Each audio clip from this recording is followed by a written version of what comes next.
Well, earlier this week, the JSE said it was fining the group Steinhoff the maximum possible fine of R13.5 million for the accounting failures that saw it managing to create a $7 billion hole in its books.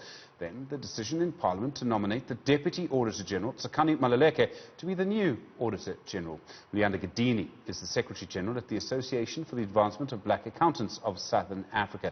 Luyanda, good afternoon to you. Firstly, the nomination by Parliament now of Tsakani Maluleke to become the new Auditor-General, I'm fairly certain, I don't want to speak for you, but I'm fairly certain you're going to welcome that.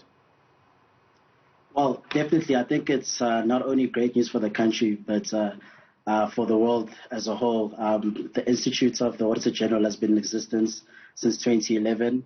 It is the first time we will be looking at seeing possibly the first female leading the Auditor-General and also the first black female. So it's definitely a historical moment in our history, and we as ABASA are very excited and welcome the recommendation by the Parliamentary Ad Hoc Committee. Her identity is important. We measure transformation. It's important to measure transformation. Is she also the right person in her own right? She absolutely has the experience. Well, I mean, if you look at her track record, it speaks for herself. I think for the past 6.5 years, give or take, she was the Deputy Auditor-General of South Africa. So she has worked with the current Auditor-General, Mr. Maluleke, for quite some time. And I believe in terms of some of the work that they've done at the Auditor-General in terms of keeping audit firms, keeping certain individuals accountable, we only have to look at cases such as KPMG. We have to look at what happened with Nkonki to see that the Auditor-General is not just paying lip service in terms of keeping people accountable. It is actually doing the work. So she's definitely, I think, some of the remarks from the MPs from the Parliamentary Ad Hoc Committee stated that she is the perfect candidate. And I think that speaks for itself, that even during the interviews, given her experience and given the role that she needs to play, we definitely agree as ABASA that she is the perfect candidate for the job. I mean, what it also talks to is this tradition, and it's become a tradition. I put tradition in inverted commas because traditions can change, but the person who is the Deputy Auditor-General becomes the Auditor-General when, the Auditor-General's time is up. And I mean, the Auditor-General's office, has a specific constitutional clause that actually applies only to it and the Public Protector. That's how important the Constitution sees it. Is this a tradition we should continue? Well, I believe in terms of continuity, you would love to see that the deputy of any institution continues on the reins.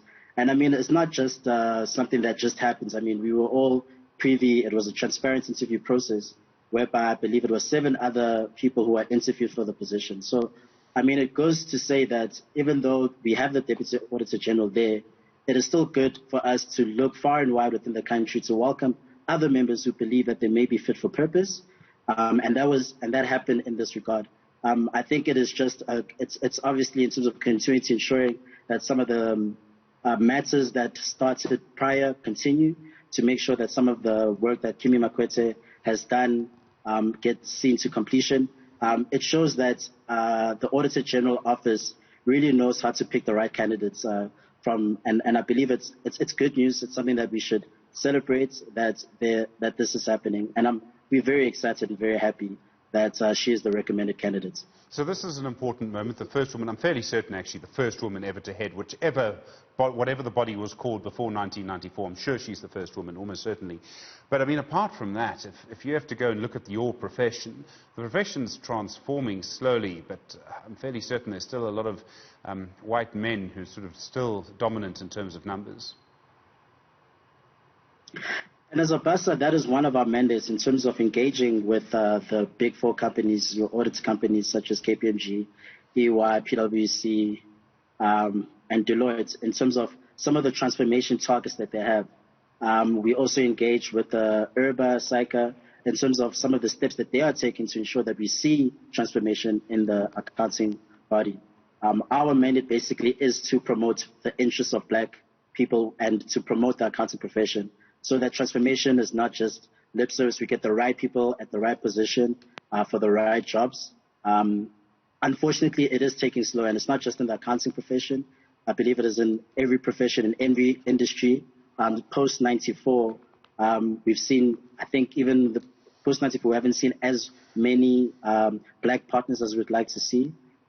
Also, in terms of the number of black CEOs, whether male or female, in the JSE also indicates that transformation is taking very slow. We as ABASA do engage with the different parties, as I stated earlier, in terms of holding them accountable, in terms of meeting their targets that they set out for themselves.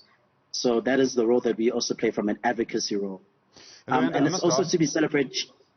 I'm sorry to Sorry, interrupt. just to. Yeah. Sorry, I just wanted to add that, I mean, her being the first black female and first female, I believe, since of any Chapter 9 institution, I'm sure I stand to be corrected.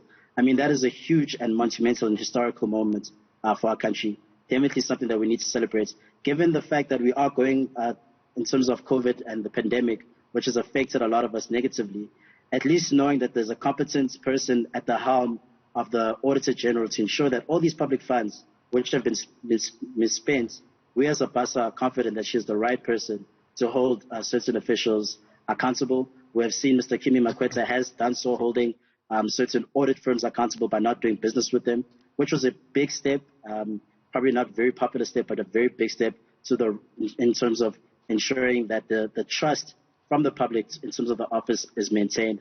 So we strongly believe that Tsakani will continue with that legacy. I must ask you about URBA. You mentioned the Independent Regulatory Board for Auditors. Janita John is still their relatively new CEO, and she came into the post after chairing the Audit Committee for Tongaat, which had a massive accountancy scandal. I mean, no matter which way you look at it, this is not a good look, that someone has to come and sort out a profession which needs cleaning up, I'm afraid to say. I mean, we need to say that. And yet she has this thing that's sort of wafting over her as well. Definitely. And once the announcement was made in terms of the appointments, ABASA, our president, Ashley Dickon, did write a letter to the minister expressing our concern regarding the appointments. We did also engage in terms of the chairpersons of Urban, in terms of what process they followed. But we have noted, and it is on record, that ABASA did state that they were concerned regarding that, and we're hoping that the minister would respond to us regarding that matter. And we're still awaiting that feedback. Lots of people waiting for decisions from the Finance Minister, Tito Mboweni, at the moment, Luyanda. There's a bit of a queue. I do want to ask very quickly about Steinhoff, right? I mean, Steinhoff is a disaster. I mean, they'll admit that. But it's also become a symbol of what happens when auditors don't do their work, and that takes us straight to accountants.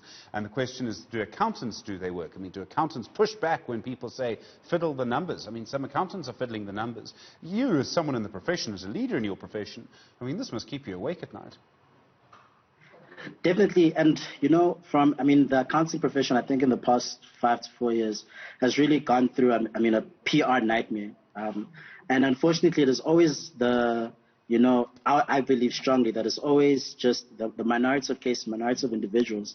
It does not represent accountants in general that always spoil, the entire batch. And, previously I was on the show, I think a few months ago, engaging regarding SAICA's, which is the South African Institute of Chartered Accountants decision, to basically remove Mr. Ajay Singh's CASA designation. And as much as ABASA at that time did welcome that decision, but we also noted that there are far more other cases where accountants have been implicated. And Mr. Marcus Juster is one of those people. He is a chartered accountant by profession. And this has been ongoing. I mean, the news, in terms of some of the, what they've done has been well documented in different media platforms.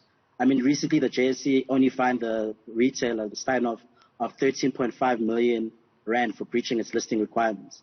And although that might seem significant, I mean, Kaya Sitola wrote in one of his articles that in 2017 alone, Mr. Marcus Juster received over 100 million rand in compensation for work done. So, at the end of the day, in order for us to build public trust, organizations such as JSE and the listing requirements really need to take these transgressions and impose fines which make sense given the size of the organization.